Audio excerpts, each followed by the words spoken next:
ତାଙ୍କ ମା ଏଫଆଇଆର ଦେଇଛନ୍ତି 5 ଜଣଙ୍କ ନାଁରେ। ପ୍ରଥମ କଥା ହେଲା ହ୍ୟୁମାନ ସାଗରଙ୍କ ସ୍ତ୍ରୀ ଯେ ଶ୍ରେୟା ମିଶ୍ରଙ୍କ ନାଁରେ ଦେଇଛନ୍ତି ଏବଂ ତାଙ୍କର ଯେ ପ୍ରେମିକା ଥିଲେ ଅର୍ପିତା ଚୌଧୁରୀଙ୍କ ନାଁରେ ଦେଇଛନ୍ତି। ତାଙ୍କ ମ୍ୟାନେଜର ଦିନେଶ ଏବଂ ଆଉ 2 ଜଣ ବ୍ୟକ୍ତିଙ୍କ ନାଁରେ ଦେଇଛନ୍ତି, ଯେଉଁମାନଙ୍କ ସହିତ ହ୍ୟୁମାନ ଆସୋସିଏଟ୍ ହେଇକି ଚଳୁଥିଲେ।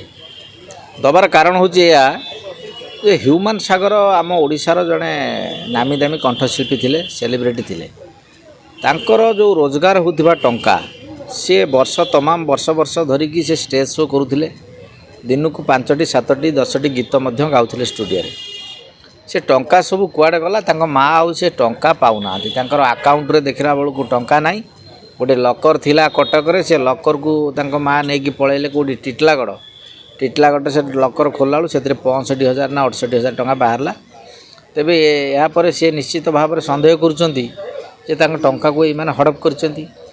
ତାଙ୍କର ଯେ ପ୍ରେମିକା ଥିଲେ ଏବଂ ତାଙ୍କ ସ୍ତ୍ରୀଙ୍କ ନାଁରେ ହ୍ୟୁମାନ ସାଗରଙ୍କ ନାଁରେ ଜଏଣ୍ଟ ଆକାଉଣ୍ଟ ଥିଲା ଏବଂ ଯେ ଦିନେଶ ତାଙ୍କ ମ୍ୟାନେଜର, ତାଙ୍କ ଦେହ ଅସୁସ୍ଥ ହେଲା ପରେ ସେ କେତେ ଟଙ୍କା ତାଙ୍କ ପାଖରେ ରଖିଥିଲେ, କେତେ ଟଙ୍କା ସେ ହ୍ୟୁମାନ ସାଗରଙ୍କୁ ପେମେଣ୍ଟ କରିଛନ୍ତି, ଇଏ ସମ୍ପର୍କରେ ତାଙ୍କ ମା କିଛି ଜାଣିପାରୁନାହାନ୍ତି।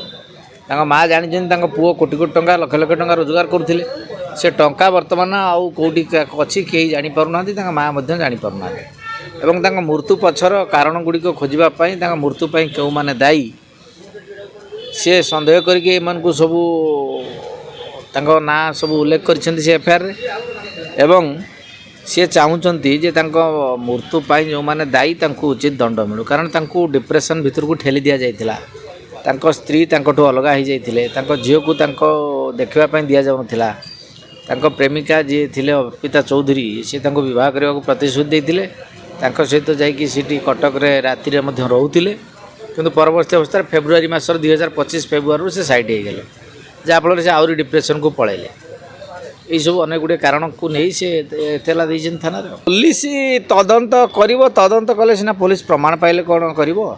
ତେଣୁ ଏମିତି ଅନେକ ଆମେ ଦେଖିଛନ୍ତି ଆଗରୁ ସୁଶାନ୍ତ ସିଂ ରାଜପୁତଙ୍କଠୁ ଆରମ୍ଭ କରି ଯେତେ ସବୁ ସେଲିବ୍ରିଟି ମରିଛନ୍ତି ତାର କିଛି ଫଳାଫଳ ଏପର୍ଯ୍ୟନ୍ତ ଆସିନି। ତେଣୁ ଫଳାଫଳ ଆସିବ ନ ଆସିବ ତାହା ତ ଭିନ୍ନ କଥା, କିନ୍ତୁ ତାଙ୍କ ମା ତାଙ୍କ ପୁଅ ଯେହେତୁ ମରିଛି, ସେ ଜଣେ ବିଧବା ମହିଳା ମଧ୍ୟ ଜଣେ ମା ସେ। ତେଣୁ ପୁଅର ମୃତ୍ୟୁ ଏତେ ବଡ଼ ଦୁଃଖକୁ ଏଡ଼େଇବା ପାଇଁ ବା ଏ ଦୁଃଖ ପାଇଁ ଏଥିପାଇଁ ଯେଉଁ ତାଙ୍କର କ୍ଷତି ହେଲା ସେ କ୍ଷତିକୁ ଉପଶମ ଦେବା ପାଇଁ ତାଙ୍କୁ ନ୍ୟାୟ ଦରକାର। ତାଙ୍କୁ ନ୍ୟାୟ ମିଳୁ ବୋଲି ଆମେ ଆଶା କରିବା।